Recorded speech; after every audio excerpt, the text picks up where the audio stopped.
प्राथमिक शिक्षक संघ की ब्लॉक इकाई का अधिवेशन संपन्न हो गया है। अधिवेशन में शिक्षकों की समस्याओं को लेकर मंथन के साथ साथ नई कार्यकारिणी का भी गठन किया गया। ब्लॉक प्रमुख गोविंद दानू, ज्येष्ठ प्रमुख हरीश मेहरा ने नई कार्यकारिणी को शपथ दिलाई। इस दौरान उन्होंने कहा कि शिक्षकों पर समाज को सही दिशा देने तथा बच्चों के चरित्र निर्माण की जिम्मेदारी है, जिसे समझते हुए उन्हें समाज का मार्गदर्शन करना होगा। कपकोट ब्लॉक इकाई के लिए कमलेश कुमार पांडे अध्यक्ष, महिपाल सिंह कपकोटी महामंत्री तथा गिरीश प्रसाद कोषाध्यक्ष चुने गए। चुनाव पर्यवेक्षक हरेंद्र विक्रम सिंह तथा चुनाव प्रभारी मेहरबान सिंह मेहता की देखरेख में संपन्न हुए। इस दौरान शिक्षकों ने विभिन्न समस्याओं से मुख्य अतिथि को अवगत कराया।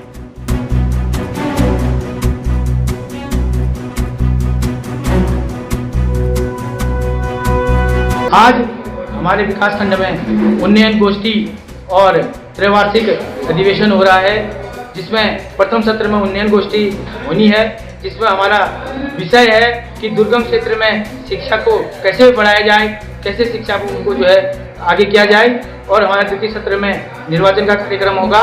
आज हम जो है समस्त शिक्षक पूरे अपने संगठन के इस कार्यक्रम में यहाँ पर उपस्थित हुए। आज प्राथमिक संगठन जनपद बागेश्वर के कपकोट मंडल का जो इनका त्रिवार्षिक अधिवेशन इस कपकोट में संपन्न होने जा रहा है, उसमें मुझे देखने को मिलता है कि जो भी हमारे प्राथमिक संघ के जितने भी शिक्षक लोग हैं, सभी इस अधिवेशन में पधारे हुए हैं। और जो हमारा प्राथमिक शिक्षक संगठन है, उन संगठन के अभी जो हमारे नए अध्यक्ष, महामंत्री और कोषाध्यक्ष का भी निर्विरोध चुनाव यहाँ पर हुआ है, उनको हम बधाई और शुभकामनाएं देते हैं। और सभी शिक्षकों से हमने निवेदन भी किया है कि हमारे दुर्गम हो या अति दुर्गम हो या फिर सुगम क्षेत्र हो, जहाँ जहाँ भी वो अपने शिक्षा के क्षेत्र में विद्यालयों में पठन पाठन करा रहे हैं, वो शिक्षा के क्षेत्र में, क्योंकि विद्यालय से जब बच्चा प्राथमिक से निकल के ऊपर बढ़ता है तो प्राथमिक ही उसकी प्रथम सीढ़ी होती है। तो उसको भी आज हमने इस मंच के माध्यम से सभी शिक्षकों से आग्रह किया है कि सभी अपने क्षेत्र में अच्छे से कार्य करें। और जो उनकी जिम्मेदारी है, उनके साथ साथ उनके अभिभावकों की जो जिम्मेदारी बनती है, आपस में तालमेल बना के हमारी शिक्षा का स्तर कैसे कपकोट का आगे बढ़ सकता है, इस अधिवेशन में ये बात सामने आई हुई है। और जो शिक्षकों की मांग है, वो भी हमारे सरकार तक की जो उन्होंने मांग रखी हुई है, उसको भी हम आगे बढ़ाने का प्रयास करेंगे, ताकि हमारा जो शिक्षा में गुणवत्ता धीरे धीरे हमको देखने को मिल रही है, उसमें अधिक गुणवत्ता मिले। ये भी हमने इस मंच के माध्यम से आज कहा है। और हम सभी चुने हुए प्रतिनिधियों को बधाई और शुभकामनाएं भी हमने इस मंच से आज सबको दी है, क्योंकि एक क्षेत्र में या फिर जो भी आप कह सकते हैं समाज में जो भी संगठन होते हैं, उस संगठन को मजबूत करने के लिए उस संगठन की एकता सबसे पहली होनी है। अगर उसकी एकता होगी तो अवश्य शिक्षा के क्षेत्र में हमारे शिक्षक लोग और कपकोट को आगे बढ़ाने का प्रयास करेंगे। उत्तराखंड राज्य प्राथमिक शिक्षक संगठन शाखा कपकोट के त्रिवार्षिक अधिवेशन में पहुंचने का सौभाग्य प्राप्त हुआ।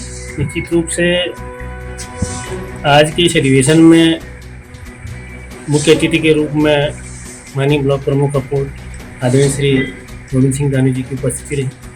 और सबसे बड़ी बात है, जिन्होंने विगत 16 सालों से इस संगठन को कपकोट में चलाया था, ऐसे हमारे आदरणीय बहादुर सिंह नीलगी जी की गरिमामयी उपस्थिति इस कार्यक्रम में रही।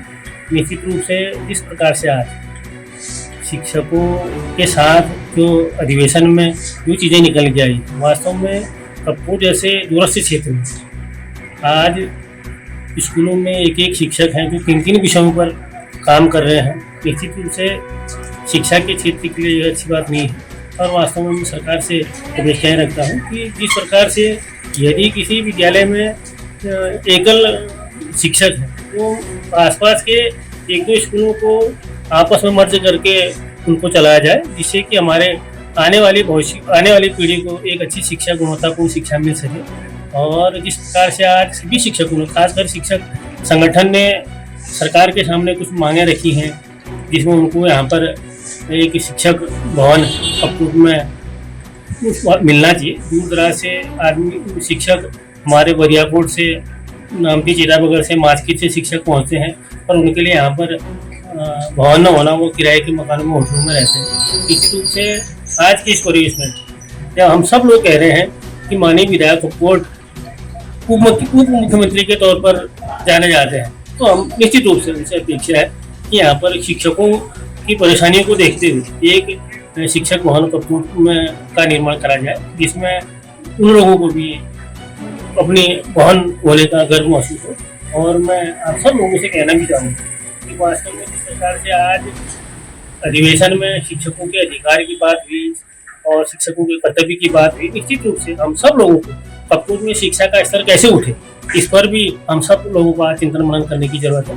और मुझे उम्मीद है कि आने वाले समय में हमारे सब जो दूर दूर से जो शिक्षक साथी यहाँ पर पहुंचे हैं, निश्चित रूप से इस दिशा में काम करेंगे, ऐसी मैं अपेक्षा करता हूँ। आज विकासखंड कपूर के अंदर प्राथमिक शिक्षा संघ का अधिवेशन था, जो कि शैक्षिक यूनियन से संबंधित यहाँ पर गोष्ठी की गई और इस गोष्ठी में उन्होंने बच्चों के सर्वांगीण विकास के संदर्भ में बात की कि नई टेक्नोलॉजी के हिसाब से बच्चों का सर्वांगीण विकास किया जाए।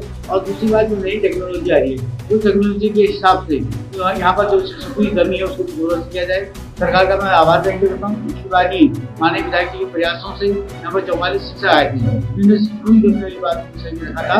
तो लगातार सरकार ने उनका प्रयास करके यहाँ पर अधिक से अधिक मात्रा में शिक्षक जो है नियुक्ति की जाए। और दूसरी बात, उन्होंने अपने संगठन की कुछ समस्याएं, कुछ सुझाव भी रखे हैं, जो मैं माननीय विधायक जी के माध्यम से माननीय मुख्यमंत्री यशस्वी धामी जी को प्रेषित करूंगा कि अधिक से अधिक की मांगे और समस्याओं का समाधान यहाँ पर हो सके। और मैं इस संगठन के उज्जवल भविष्य की आदि शुभकामनाएं देता हूँ। और बच्चों के सर्वांगीण विकास के दौरान, जैसे कि यहाँ पर हमारे आदर्श प्राथमिक विद्यालय अपना कपकोट में है, वहाँ के प्रधानाचार्य हमारे श्री शर्मा जी हैं, उनके बच्चों का चौकी विकास करते हैं, सांस्कृतिक में चाहे कला से और संबंधित है, चाहे विज्ञान संबंधित है, उनके बच्चे देश विदेश में हमारा नाम यहाँ समान है।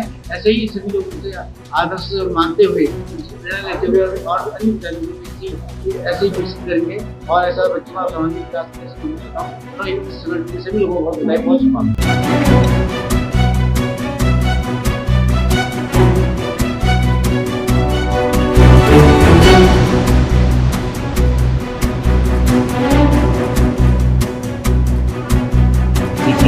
कपूर से मोहन जोशी की रिपोर्ट।